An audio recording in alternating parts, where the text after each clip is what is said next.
माझी खिल्ली उडवली गेली। म्हणाले नाशिक दत्तक घेतलं होतं, त्याचं काय झालं?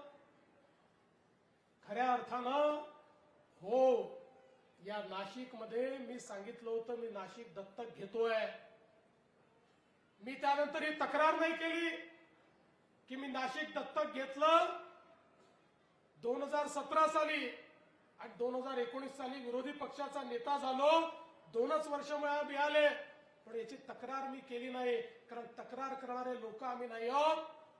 विरोधी पक्ष नेता म्हणून देखील जेव्हा कोविडचा काळ होता, त्या कोविडच्या काळामध्ये जेव्हा सगळे हे उबाठाचे, मनसेचे, काँग्रेसचे, राष्ट्रवादीचे नेते घरी बसले होते, त्यावेळी या नाशिकमध्ये हा देवाभाऊ आला होता आणि या ठिकाणच्या प्रत्येक कोविड केअर सेंटरमध्ये आणि आयसीयू पर्यंत जाणारा हा देवाभाऊ होता।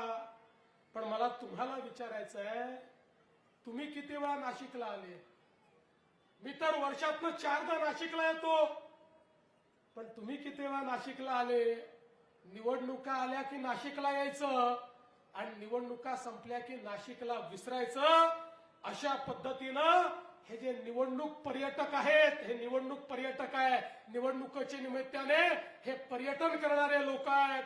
आणि म्हणून काळजी करू नका, या ठिकाणी खऱ्या अर्थानं आजही मी तुम्हाला सांगतो, नाशिकशी माझं नातं तेच आहे, कालही होतं, आजही आहे आणि उद्याही राहील। या नाशिकची जबाबदारी आम्ही घेतली आहे। नाशिककरांनी तुम्हालाही सत्ता दिली होती,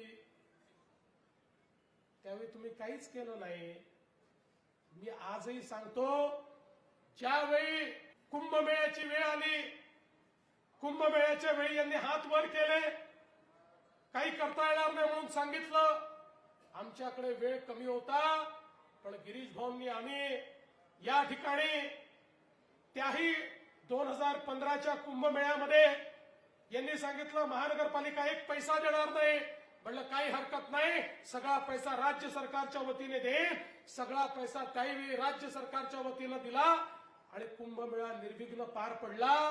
ईश्वराच्या कृपेने 2015चा कुंभमेळ्याच्या इतिहासातला एकमेव कुंभमेळा आहे ज्याच्यामध्ये एकाही व्यक्तीचा मृत्यू झाला नाही।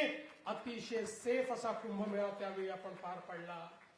आणि म्हणून आपण जर बघितलं तर मोठ्या प्रमाणात या ठिकाणी कुंभमेळ्याची देखील खिल्ली उडवणारे हे लोक आहेत।